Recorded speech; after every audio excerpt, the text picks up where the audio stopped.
পর্দায় তুমুল দর্শকপ্রিয়তা পাওয়া ভারতের দক্ষিণ সিনেমার জনপ্রিয় অভিনেতা থালাপতি বিজয় সদ্যই নির্বাচিত তামিলনাড়ুর মুখ্যমন্ত্রীর আসনে বসেছেন। সিনেমার স্টার রীতিমতো রাজনৈতিক মাঠের হিরো বনে গেলেন। মুখ্যমন্ত্রীর আসনে বসার পর থেকেই অভিনেতার পুরনো এক মন্তব্য নিয়েও নতুন করে আলোচনা চলছে। বেশ আগের এক সাক্ষাৎকারে অভিনেতা বলেছিলেন তার বাবা ও মায়ের ভিন্ন ধর্মের বিয়ে এবং নিজের ধর্মীয় ভাবনার কথা, যা নতুন করে সামনে আসতেই অনেকের মনে প্রশ্ন দেখা দিয়েছে, কোন ধর্ম পালন করেন থালাপতি বিজয়। মূলত বিস্ট সিনেমার প্রচারের সময় সাক্ষাৎকার দিয়েছিলেন থালাপতি বিজয়। পরিচালক নেলসন দিলীপ কুমারের সঙ্গে কথোপকথনে তিনি জানিয়েছিলেন তার পরিবারে কখনো ধর্মকে বিভেদের কারণ হিসেবে দেখা হয়নি। সেই কথোপকথনে পরিচালক নেলসন দিলীপ কুমার বিস্ট সিনেমার শুটিংয়ের একটি ঘটনা মনে করেন। একদিন রাতের খাওয়ার দাওয়ারের পর বিজয় কিছুক্ষণের জন্য কোথাও চলে গিয়েছিলেন। পরে জানতে চাইলে অভিনেতা বলেছিলেন তিনি একটি গির্জায় গিয়েছিলেন সিনেমার সব কলাকৌশলের জন্য প্রার্থনা করতে।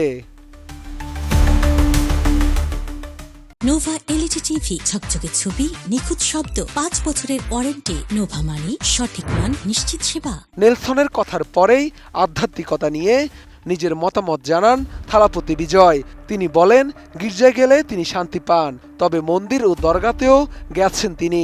সব জায়গাতেই তিনি একই রকম ইতিবাচক অনুভূতি পান। পরিচালক নেলসন দিলীপ কুমার বলেন বিজয় সেই সাক্ষাৎকারে আরও জানিয়েছিলেন তিনি দক্ষিণে ভারতের পিল্লাইয়ার পট্টি ও তিরুনাল্লারের মতো বিখ্যাত মন্দিরে গেছেন। এছাড়া কার্তি নামের একটি সিনেমার শুটিংয়ের সময় তিনি অন্ধ্রপ্রদেশের আমিনপীর দরগাতেও গিয়েছিলেন বলে জানিয়েছিলেন বিজয়। সবখানেই শান্তি খুঁজে পেয়েছিলেন এই অভিনেতা। বিজয় নিজের বাবা মায়ের ধর্ম নিয়েও সেই সাক্ষাৎকারে কথা বলেছিলেন। সেই সময় এই অভিনেতা জানিয়েছিলেন তার মা গায়িকা শোভা চন্দ্রশেখর হিন্দু এবং বাবা পরিচালক এস.এ. চন্দ্রশেখর খ্রিস্টান। ভালোবেসে বিয়ে করেছিলেন তারা। ধর্ম কখনো তাদের সম্পর্কের মধ্যে বাধা হয়ে দাঁড়ায়নি, তাকেও স্বাধীন পরিসরে বড় করা হয়েছিল বলে জানিয়েছিলেন এই অভিনেতা। থালাপতি বিজয় আরও জানান ছোটবেলায় পাওয়া এই শিক্ষাগুলো বড় হওয়ার পরও তার জীবনে প্রভাব ফেলেছে।